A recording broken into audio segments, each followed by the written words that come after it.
as this fight they go on now, UN say in 24 hours make more than 1 million people leave that place. They don't kill mama, they don't kill papa, they don't kill pikin, they don't kill brother, they don't kill sister. Abeg, Mona, watch this video. Watch this video.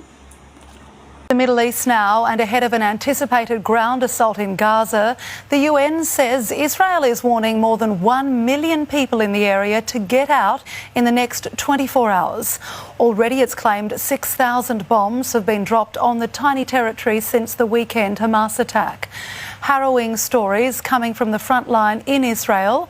Correspondent Edward Godfrey is on the ground. Gaza continues to be hit very hard, and we can hear the shelling continuing from here in Tel Aviv. We've spent the day right near the Gaza border where tanks have been firing relentlessly into Gaza, and we have witnessed some of the enormous military build-up of Israeli troops around the border ahead of that anticipated ground assault. Hamas has been firing back. Their rockets have been focused mainly on the southern city of Ashkelon and many of those towns around the border where the Israeli troops are building up. The IDF says it sent some 6,000 bombs into Gaza as part of these retaliation strikes. We visited Sderot once again, where we've spoken with a member of Zaka, the ultra-Orthodox search and rescue group tasked with removing many of the bodies of those killed in those border communities. The details are absolutely harrowing. We've been told they've seen evidence of children and babies being killed, and also evidence of torture. We separate our feelings with our work, with our job right now. We try to put them in the side. It's very hard, but we try to put them in the side. When we will finish our mission, hopefully it's going to be very soon. People should know that what they went through, and I hope this is going to be the last time. Nothing else. We can't handle it anymore. As Gaza spends a second night in darkness, there's an update on the number of people killed in this conflict so far. 1,537 killed in Gaza and at least 1,200 killed in Israel. The UK government has confirmed it'll be sending some military support in the way of naval vessels and aircraft to help Israel in its fight that gets it into step with the United States. And as this conflict intensifies, there is some relief for Australians. The first Australian repatriation flight will arrive in Tel Aviv overnight Australian time, giving some stranded Australians a way out of Israel. The United States has been Israel's most vocal supporter since the shock Hamas attack at the weekend. Today, backing that up with a visit from a key member of Joe Biden's government. US correspondent Jonathan Kersley reports.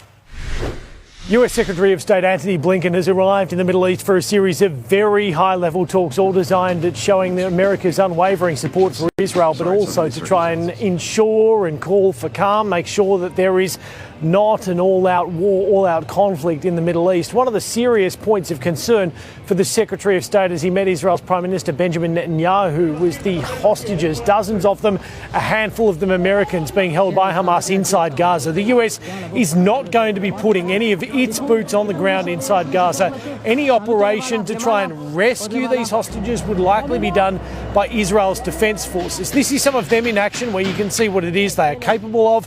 This footage has been released by Israel's defence forces.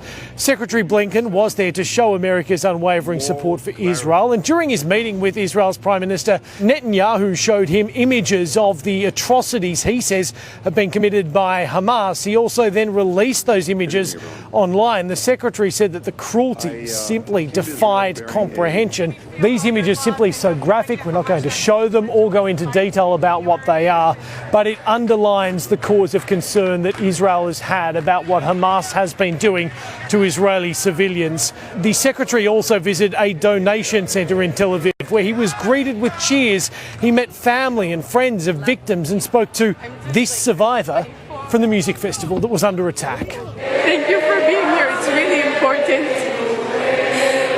And if there's any way to help, like first priority